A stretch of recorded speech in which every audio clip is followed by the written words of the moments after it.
Thank you, guys. Okay, let's start today. Remember yesterday we went through functions. Okay, we did functions. This is functions in grade 10. Currently in grade 10, how many functions are you expected to know in grade 10? In the CAP syllabus, you are supposed to know, number 1, straight line. You're supposed to know the straight line, how to do it and how to get it. Number 2, you're supposed to know parabola. You're supposed to know parabola. And then number 3, you're supposed to know hyperbola. And then you're supposed to know number 4, which is the exponential graph. Supposed to know the exponent graph. Ne? Yes, or you can call it exponential graph, is fine. These are the 4 graphs rather that you're supposed to know in grade 10. So just in summary of what we did yesterday, Yesterday we discussed the straight line. We said things that you need to know that are critical on a straight line graph. You have to know that on a straight line, what is the general formula of a straight line? It's y is equals to mx plus c, where m is standing for the gradient of the line. M stands for the gradient of the line. And then also c, it's a constant, or as if you want to call it, it's a y-intercept. This constant stands for y-intercept. And then x and y could be any point. X and y stand for any point on that line. Any point on the line. Okay. Any points on the line. Okay, great. So now these are the general formula. Also said if you don't want to use this general formula of a straight line, if you let's say you want to determine the equation of equation of a straight line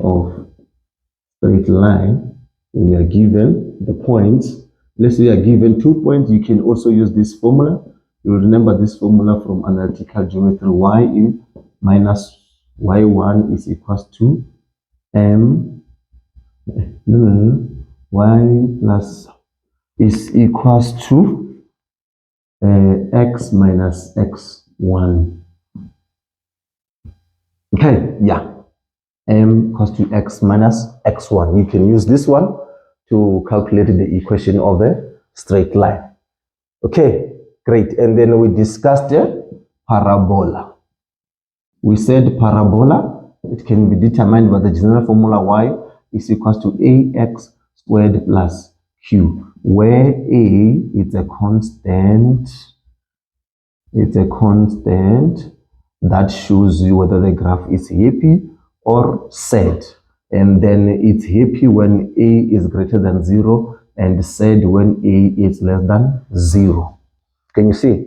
Any questions for now? No questions? Okay. This one, it's also a constant, but specifically this one standing for y-intercept. And then we did discuss that. We said that y-intercept, we get it when x is equals to 0, and then you also get the x-intercept when y is equals to 0. Okay, any questions so far?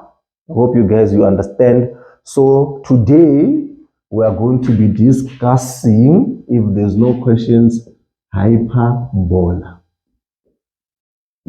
Hyperbola. Things that you need to know on hyperbola. You need to know the y-intercept. You need to know the x-intercept. You already know why you get it when x is equal to 0. X-intercept, you get it when y is equal to 0. And then now we have got what is known as asymptotes. Asymptotes. This is the line of asymptote. What does this mean? This is line that the graph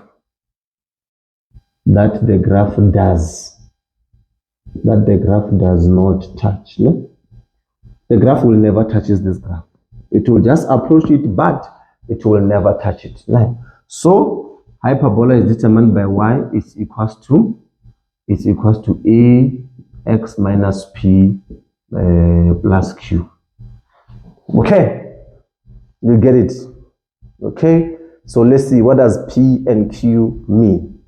Okay, we'll go into depth now. Please copy this down and then we will continue after.